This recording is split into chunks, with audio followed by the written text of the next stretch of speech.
आप सभी साथियों को हमारा प्यार भरा नमस्कार। आप सभी लोगों का स्वागत है द नॉलेज प्लाजा के इस यूट्यूब प्लेटफॉर्म पे। उम्मीद करता हूँ आप लोग स्वस्थ होंगे और बहुत ही शानदार होंगे और अपनी तैयारी भी अच्छे से कर रहे होंगे। तो देखिए, आज पहली क्लास है तो आज आप लोगों को इसके बारे में थोड़ा बता देते हैं। द नॉलेज प्लाजा जो चैनल है, यहाँ पे देखिए आप लोगों को डेली शाम को 8 बजे, जैसे कि ये आप लोगों को आज 8 बजे क्लास मिल रही है, इसी तरह डेली शाम को 8 बजे आप लोगों को जीके की क्लास मिला करेगी। और ये क्लास जो है क्लास बाईलैंग्वेज रहने वाली है, यानी हिंदी में भी रहेगी, इंग्लिश में भी रहेगी, तो दोनों बच्चे इसको देख सकते हैं। और यहाँ पे देखिएगा, आज आप लोगों का यूपी स्पेशल कराया जाएगा और यूपी स्पेशल आप लोगों का 5 दिन तक चलने वाला है। 5 दिन तक आप लोगों का यूपी स्पेशल चलेगा, उसके बाद नेक्स्ट टॉपिक शुरू किया जाएगा। और देखिए, यहाँ पे आप लोग चाहे यूपी के किसी भी कॉम्पिटिटिव एग्जाम की तैयारी कर रहे हैं तो उन सभी एग्जाम के लिए ये क्लास जो है, ये क्लास इंपॉर्टेंट होने वाली है। तो आप सभी लोग इस क्लास को ज़रूर देखेंगे और कॉपी और पेन लेके भी बैठेंगे और जो भी आप लोगों को चीज़ें बताई जाएंगी उनको भी आप लोग नोट करते चलेंगे। यहाँ पे देखिएगा, आप लोगों को एक चीज़ और बता दें, आप चाहे AGTA की तैयारी कर रहे हैं, AGTA की तैयारी कर रहे हैं, या आप BPO की तैयारी कर रहे हैं, या आप मंडी सचिव की तैयारी कर रहे हैं, या आप यूपी कैडेट की तैयारी कर रहे हैं, तो किसी भी एग्ज़ाम की तैयारी कर रहे हैं जिसमें GS पूछी जाएगी, तो उन सभी एग्ज़ाम के लिए ये इंपॉर्टेंट होने वाली है। तो पूरी की पूरी GS जो है वो आप लोगों को यहाँ पे कवर कराई जाएगी। यहाँ पे देखिएगा, आप लोगों का जो क्लास रहेगा वो क्वेश्चन फॉर्मेट में रहेगा और आप लोगों को थ्योरी भी यहीं पे कई कवर कराई जाएगी। इसीलिए आप लोगों को बोल रहे हैं कि कॉपी और पेन लेके बैठिएगा, यानी उससे रिलेटेड जो भी चीज़ें होंगी वो आप लोगों को यहीं पे बता दी जाएंगी। तो आप लोग अपने अपने दोस्तों को बता देंगे, एक बार शेयर भी कर देंगे उनके पास, और जिन लोगों को नहीं पता है उन लोगों को भी बता देंगे कि जिनको भी यूपी स्पेशल चाहिए, यानी इसको GS की प्रॉब्लम है, GS जिसको चाहिए, GS पूरी की पूरी आप लोगों को यहाँ पे कराई जाएगी। तो यहाँ से आप लोग कवर कर सकते हैं। और एक चीज़ और बता दें आप लोगों को, जो लोग यूपी कैडेट UG की तैयारी करना चाहते हैं, यूपी कैडेट UG की तैयारी करना चाहते हैं, तो उन लोगों के लिए क्लासेस एग्री नॉलेज प्लाजा पर चल रही हैं। एग्री नॉलेज प्लाजा जो है उस पर क्लासेस चल रही हैं, बाकी सब्जेक्ट की भी चल रही हैं। GK आप लोगों का यहाँ पे चल रहा है, तो GK आप लोग यहाँ से देख सकते हैं। GK जिन लोगों को इंग्लिश में GK चाहिए, इंग्लिश वाला भी यहाँ से देख लेंगे। तो और बाकी सब्जेक्ट की क्लासेस आप लोगों की एग्री नॉलेज प्लाजा पर चल रही हैं, तो आप लोग वहाँ से देख सकते हैं। डेली शाम को 7 बजे उसकी क्लास चलती है और 8 बजे जो है द नॉलेज प्लाजा पे क्लास चलती है, तो आप लोग इसको देखा करिए। तो चलिए फिर अब बिना टाइम वेस्ट किए हुए शुरू कर देते हैं। देखिए, यूपी से रिलेटेड पहले कुछ चीज़ें जान लेते हैं। तो उत्तर प्रदेश जो है भारत का एक राज्य है। अगर एरिया के हिसाब से देखें तो एरिया के हिसाब से ये भारत में चौथा रैंक स्टैंड करता है, 4th रैंक इसका है एरिया के हिसाब से। पहले नंबर पे आपका आ जाता है राजस्थान, दूसरे नंबर पे आ जाता है मध्य प्रदेश, तीसरे नंबर पे आ जाता है महाराष्ट्र और चौथे नंबर पे आ जाता है आपका उत्तर प्रदेश। प्यारा सा उत्तर प्रदेश आ जाता है चौथे नंबर पे। अब देखिए, अब आप जनसंख्या के मामले में बात करें तो पॉपुलेशन के मामले में तो हम सबको पीछे छोड़े हुए हैं। पॉपुलेशन के मामले में हम कौन से स्थान पर हैं? पहले स्थान पर हैं पॉपुलेशन के मामले में। कुल एरिया कितना है इसका? तो कुल एरिया आप लोग इसको नोट करते चलिए। कुल एरिया की बात करें तो 2,40,928 किलोमीटर स्क्वायर है, किलोमीटर स्क्वायर। भारत के कुल एरिया का लगभग 7.33% है। भारत के कुल एरिया का लगभग 7.33% है। और देखिए, राजधानी तो आप लोगों को पता ही होगी, राजधानी इसकी लखनऊ है। और ये कितने राज्यों के साथ सीमा साझा करता है? तो 8 राज्य हैं और 1 केंद्र शासित प्रदेश है, यानी यूनियन टेरिटरी है। तो 8 और 1 9 कुल मिला के। तो कौन कौन से हैं? उत्तराखंड है, हिमाचल प्रदेश है, उत्तराखंड है, हिमाचल प्रदेश है, हरियाणा है और राजस्थान है, मध्य प्रदेश है, छत्तीसगढ़ है, बिहार है, झारखंड है और 1 केंद्र शासित प्रदेश कौन सा है? दिल्ली है। उत्तर प्रदेश का कौन सा ज़िला है जो सबसे अधिक राज्यों के साथ सीमा साझा करता है? तो सोनभद्र ज़िला जो है, सोनभद्र ज़िला 4 राज्यों के साथ सीमा साझा करता है। ये भी आप लोग याद रखेंगे। तो अब चलिए, अब आगे चलते हैं। एक देश के भी साथ सीमा साझा करता है, कौन सा देश है? नेपाल के साथ। अब चलिए शुरुआत करते हैं, आगे जो भी चीज़ें होंगी वो आप लोगों को आगे बताई जाएंगी। अब देखिए, what is the state animal of Uttar Pradesh? Uttar Pradesh का राजकीय पशु क्या है? तो राजकीय पशु देखिए, यहाँ पे ऑप्शन नहीं दिया हुआ है, तो ऑप्शन आप लोग यहाँ पे ए ऑप्शन को काट के लिख लेंगे। उत्तर प्रदेश का राजकीय पशु होता है बारहसिंघा। कौन है?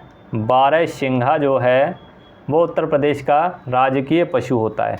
और भी देख लीजिए, राजकीय चिन्ह क्या है, तो आप लोग नोट करते चलेंगे। राजकीय चिन्ह की बात करें तो राजकीय चिन्ह है 1 व्रत में 2 मछली और 1 तीर। 1 व्रत में 2 मछली और 1 तीर राजकीय चिन्ह जो है, 1 व्रत में 2 मछली और 1 तीर चिन्ह हो गया। राजकीय पुष्प क्या है? तो राजकीय पुष्प पलाश है। आप लोग नोट करते चलिएगा। और राजकीय वृक्ष क्या है, तो अशोक है। अशोक जो है ये राजकीय वृक्ष है, अशोक या सीता अशोक बोलते हैं इसको, शराका अशोका इसका साइंटिफिक नेम होता है। राज्यपाल इस समय प्रेजेंट में कौन है, तो राज्यपाल श्री आनंदीबेन पटेल हैं, मुख्यमंत्री श्री योगी आदित्यनाथ हैं। और राजकीय पशु आपका बारहसिंगा हो गया। राजकीय पक्षी की पूछ लिया जाए तो राजकीय पक्षी आपका सारस हो जाएगा, सारस हो जाएगा राजकीय पक्षी। आप लोग यहाँ पे नोट करते चलिए, ये सारी चीज़ें ये पूछी जाती हैं, कभी कुछ पूछ लिया जाता है, कभी कुछ पूछ लिया जाता है, इसलिए आप लोगों को यहाँ पे ये सारी चीज़ें बता रहे हैं। वैसे ही फालतू में टाइम वेस्ट नहीं कर रहे हैं, आप लोग कॉपी और पेन लेके बैठिए और नोट करते चलिए। राजकीय मीन क्या है, तो राजकीय मीन है चिताला। क्या है, चिताला। राजकीय मीन, राजकीय मीन क्या है, चिताला है। और राजकीय जलीय जीव कौन है, तो गंगा डॉल्फिन है। राजकीय जलीय जीव गंगा डॉल्फिन, गंगा डॉल्फिन जो है ये राजकीय जलीय जीव है। तो अब चलिए अब आगे चलते हैं। और जो टाइगर दिया हुआ है, टाइगर भारत का राष्ट्रीय पशु जो है वो टाइगर है, यानी नेशनल एनिमल ऑफ इंडिया कौन है, टाइगर है। यहाँ पे ऑप्शन गलत दिया हुआ था इसका। अगला क्वेश्चन है, which is the largest district of Uttar Pradesh. है उत्तर प्रदेश का सबसे बड़ा क्षेत्रफल के अनुसार जिला कौन सा है, तो क्षेत्रफल के अनुसार बात की जाए तो क्षेत्रफल के अनुसार सबसे बड़ा जिला जो है वो लखीमपुर खीरी है। क्षेत्रफल के अनुसार सबसे बड़ा जिला लखीमपुर खीरी है। और पॉपुलेशन के मामले में बात की जाए तो पॉपुलेशन के मामले में इसमें ऑप्शन नहीं दिया है। पॉपुलेशन के मामले में कौन है, इलाहाबाद है।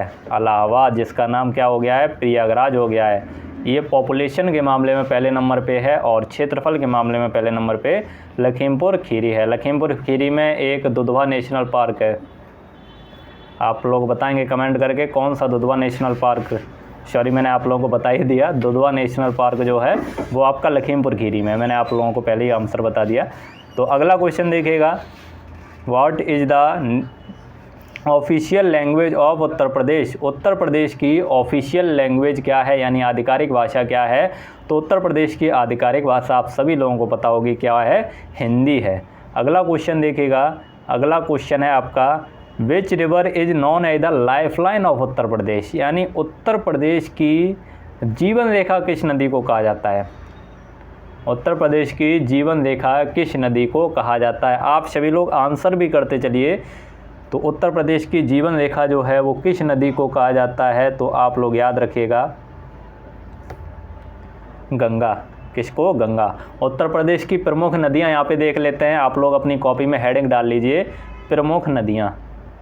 उत्तर प्रदेश की प्रमुख नदियां की बात करें तो प्रमुख नदियां कौन कौन सी उत्तर प्रदेश में जो बहने वाली नदी हैं, एक तो आप लोगों की गंगा हो गया, एक यमुना हो गया, एक आपकी रामगंगा हो गया, रामगंगा हो गया, एक आपकी गोमती हो गई, कौन सी, गोमती हो गई आपकी, नोट करते चलिए आप सभी लोग, एक गोमती हो गई, एक कैन हो गई। कैन नदी के किनारे कौन सा शहर बसा है, कौन सा जिला बसा है, तो कैन नदी जो है वो बांदा के किनारे है। किसके, बांदा के किनारे है। एक आपकी बेतवा हो गई, बेतवा हो गई एक आपकी, और एक आपकी हो गई घाघरा, घाघरा जो इसमें ऑप्शन दिया हुआ है। तो ये जो ऑप्शन दिए हुए हैं ये तो चारों हैं ही, बाकी आप लोगों की बेतवा नदी है और रामगंगा नदी है और कैन नदी है। तो ये नदियाँ कौन कौन सी हैं, प्रमुख नदियाँ आप लोग याद रखिएगा उत्तर प्रदेश की। अब अगला क्वेश्चन देख लेते हैं। तो अगला क्वेश्चन है, which city is known as the city of nawabs, यानी नवाबों का शहर किसे कहा जाता है। नवाबों का शहर जो है वो किसे कहा जाता है, आप सभी लोग जल्दी से आंसर करिए इसका, नवाबों का शहर किसे कहा जाता है। तो देखिए मेरे दोस्त, नवाबों का शहर किसे कहते हैं, तो लखनऊ को कहते हैं। किसको कहते हैं, लखनऊ को कहते हैं। सिटी ऑफ नवाब्स, यानी नवाब नगरी जो है वो लखनऊ है आपकी। ताज नगरी कौन सी है, तो आगरा जो यहाँ पे आप लोग देख रहे हैं, आगरा जो शहर है आपका ये ताज नगरी है। कौन सी, ताज नगरी, यानी ताज महल है यहाँ पे। तो ताज नगरी जो है, ताज नगरी आगरा को कहा जाता है। वाराणसी को क्या कहते हैं, तो वाराणसी को मंदिरों एवं घाटों का शहर, मंदिरों एवं घाटों का शहर जो है वो वाराणसी को कहा जाता है। और कानपुर किसके लिए फेमस है, तो कानपुर आपका चमड़ा उद्योग के लिए फेमस है। चमड़ा उद्योग के लिए कानपुर फेमस है। अगला क्वेश्चन देखिएगा, अगला क्वेश्चन है विच historical monument in Agra is UNESCO world heritage site, यानी आगरा में कौन सा ऐतिहासिक स्मारक यूनेस्को विश्व धरोहर स्थल में शामिल है। तो इनमें से कौन सा स्मारक जो है, ये सारे के सारे कहाँ पे हैं, ये तीनों के तीनों आपके आगरा में हैं। तो इनमें से कौन सा जो है वो यूनेस्को की विश्व धरोहर सूची में शामिल कर दिया गया है। तो देखिए इसका answer all of the above हो जाएगा। यहाँ पे देखिए ताजमहल भी आपका यूनेस्को की विश्व धरोहर सूची में शामिल है, फतेहपुर सीकरी भी है और आगरा फोर्ट यानी आगरा किला, ये तीनों के तीनों जो हैं वो यूनेस्को की विश्व धरोहर सूची में शामिल कर दिए गए हैं। अब अगला क्वेश्चन देखते हैं। अगला क्वेश्चन है, आप लोग यहाँ पे ये एक चीज़ बताएंगे, यहाँ पे देखिएगा आगरा का किला, फतेहपुर सीकरी और ताजमहल, इन तीनों का निर्माण किसने कराया था। ताजमहल का निर्माण अलग है और फतेहपुर सीकरी की और आगरा किला जो है ये अलग है। तो आप लोग बताइएगा, तीनों का बताएंगे किसने किसका निर्माण करवाया था। आप लोगों का ये होमवर्क है, ऑप्शन में कमेंट सेक्शन में आप लोग कमेंट करके बताएंगे कि इनका निर्माण किसने करवाया था। ऐसे ही आप लोगों को डेली कुछ ना कुछ होमवर्क दिया जाएगा और आप लोगों को उनके आंसर भी देने हैं। यहाँ पे देखिएगा अगला क्वेश्चन है how many seats in the legislative assembly of Uttar Pradesh, यानी उत्तर प्रदेश की विधानसभा में कुल सीटों की संख्या कितनी है। उत्तर प्रदेश की विधानसभा में यानी लेजिस्लेटिव असेंबली में कुल सीटों की संख्या कितनी है। तो यहाँ पे देखिएगा एक एक करके सब की बात करेंगे।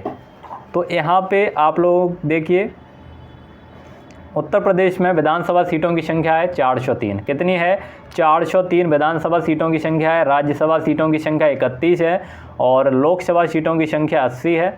आप लोग नोट करते चलिए, लोकसभा सीट कितनी है, 80 है।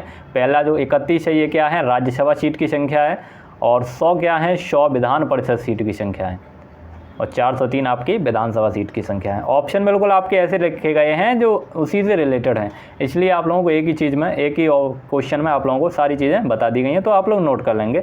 अगला क्वेश्चन देखिएगा, अगला क्वेश्चन है which city is famous for its glass bangles industry, यानी कांच की चूड़ियों का उद्योग के लिए कौन सा शहर प्रसिद्ध है। कांच की चूड़ियों के उद्योग के लिए कौन सा शहर प्रसिद्ध है मेरे भाई। तो ये जो है आपका फिरोजाबाद, कौन, फिरोजाबाद जो है वो कांच नगरी के नाम से जानते हैं। कांच नगरी और सुहाग नगरी के नाम से भी जानते हैं। सुहाग नगरी और कांच नगरी कौन है, फिरोजाबाद है। तो आप लोग याद रखिएगा कौन सा है, फिरोजाबाद है। और यहाँ पे देखिएगा वाराणसी आपका जो है वो मंदिरों एवं घाटों का शहर है। कानपुर आपका चमड़ा उद्योग के लिए प्रसिद्ध है और इलाहाबाद जो है यानी प्रयागराज जो है वो संगम नगरी है। कौन है, संगम नगरी, यानी संगम कहाँ पे है, जहाँ पे गंगा, यमुना और सरस्वती तीनों की तीनों नदियाँ मिलती हैं, वहाँ उस स्थान को क्या बोलते हैं, संगम बोलते हैं। तो ये कहाँ पे मिलती हैं, प्रयागराज में मिलती हैं। तो संगम नगरी जो है वो इलाहाबाद को कहा जाता है। अब अगला क्वेश्चन देखिएगा which festival is celebrated grandly in Ayodhya, यानी अयोध्या में कौन सा त्यौहार भव्य रूप से मनाया जाता है। अयोध्या में कौन सा त्यौहार जो है वो भव्य रूप से मनाया जाता है। तो कौन सा त्यौहार है, ज़्यादातर लोगों को पता होगा, दिवाली। कौन सा त्यौहार है, दिवाली। अयोध्या की दिवाली जो है वो बहुत ही भव्य रूप से मनाई जाती है। तो इसका सही आंसर क्या हो जाएगा, दिवाली इसका बिल्कुल सही आंसर हो जाएगा। और अगला क्वेश्चन है, आप लोगों का और आज का ये लास्ट क्वेश्चन भी होने वाला है। Who was the first chief minister of Uttar Pradesh, यानी उत्तर प्रदेश का पहला मुख्यमंत्री कौन था। तो उत्तर प्रदेश का पहला मुख्यमंत्री कौन था, आप सभी लोग जल्दी से आंसर करिएगा। उत्तर प्रदेश का पहला मुख्यमंत्री कौन था। और आप लोग अगर अभी तक लाइक नहीं किए क्लास को तो क्लास को लाइक भी कर दीजिए। और लास्ट में आप लोग ये भी बता के जाएंगे ऑफलाइन कमेंट में, जब क्लास ख़त्म हो जाए उसके बाद ये भी बताएंगे कि आप लोगों को आज की क्लास कैसी लगी और कोई सुधार करने की ज़रूरत है तो वो भी आप लोग बताएंगे यहाँ पे। तो देखिए उत्तर प्रदेश का पहला मुख्यमंत्री जो है वो गोविंद बल्लभ पंत बने थे। कौन बने थे, गोविंद बल्लभ पंत बने थे। और इनके नाम पे एक जीबी पंत यूनिवर्सिटी भी है, जीबी पंत यूनिवर्सिटी। गोविंद बल्लभ पंत कृषि एवं प्रौद्योगिकी विश्वविद्यालय पंतनगर उत्तराखंड में है। कहाँ पे, पंतनगर उत्तराखंड में। ये इन्हीं के नाम पे खोली गई थी। उस समय जब ये मुख्यमंत्री बने थे उस समय उत्तराखंड जो है, उत्तराखंड उत्तर प्रदेश से अलग नहीं हुआ था। उत्तर प्रदेश से कब अलग हुआ है, तो ये सन 2000 में अलग हुआ है। तो उस समय इन्होंने जो यूनिवर्सिटी खोली थी वो अब कहाँ पे चली गई है, अब उत्तराखंड में चली गई है। पहले उत्तर प्रदेश में ही था उत्तराखंड, और इन्हीं के नाम पे यूनिवर्सिटी बनी थी। आप लोगों को पता होगा, जो जीवी बल्लभ पंत कृषि एवं प्रौद्योगिकी विश्वविद्यालय पंतनगर उत्तराखंड में है। तो आज के जो सवाल हैं वो आप लोगों को यहीं पे समाप्त होते हैं। और देखिए, आज आप लोगों के जो भी चीज़ें आज कराई गई हैं उन चीज़ों को आप लोग अच्छे से नोट करेंगे, अच्छे से नोट्स बनाएंगे। और आप लोगों का ये जो है ये 5 दिन तक चलने वाला है। 5 दिन में आप लोगों का पूरा यूपी स्पेशल ख़त्म हो जाएगा। उसके बाद भारत एक अध्ययन की बात करेंगे। अभी उत्तर प्रदेश एक अध्ययन चल रहा है आप लोगों का, अगला चैप्टर चलेगा भारत एक अध्ययन। उसके भी आप लोगों को लगभग 5-6 दिन ही लगेंगे उसमें भी, और उसको भी आप लोगों को कवर करा दिया जाएगा। ऐसे धीरे धीरे करके आप लोगों को सारे टॉपिक यहाँ से कवर करा दिए जाएंगे। उम्मीद करता हूँ आप सभी लोगों को क्लास अच्छी लगी होगी। अगर क्लास अच्छी लगी हो तो इसको लाइक करिए, चैनल पे नए हैं तो चैनल को सब्सक्राइब करके बेल आइकन को प्रेस कर लेंगे, जिससे आने वाली वीडियो की नोटिफिकेशन आपके पास समय से पहुँच सकें। और जो यूजी की तैयारी करना चाहते हैं, यूपी कैडेट यूजी की तैयारी करना चाहते हैं, उन लोगों को बता दें, यूजी वाले जो हैं उन लोगों की एग्री नॉलेज प्लाजा चैनल पर क्लास चलती है डेली शाम को 7 बजे क्लास चलती है। और तो आप लोग उसको ज़रूर ज्वाइन करिए करिए। और इस पे आप लोगों की डेली शाम को 8 बजे क्लास चला करेगी। तो 8 बजे आप लोग इस पे ज्वाइन करिए और 7 बजे आप लोग उस पे ज्वाइन करिएगा। चलिए, मिलते हैं आप लोगों को अब कल शाम को 7 बजे वाली क्लास में एग्री नॉलेज प्लाजा पे। तब तक के लिए ख्याल रखिए अपना, तैयारी करते रहिए। जय हिंद, वंदे मातरम।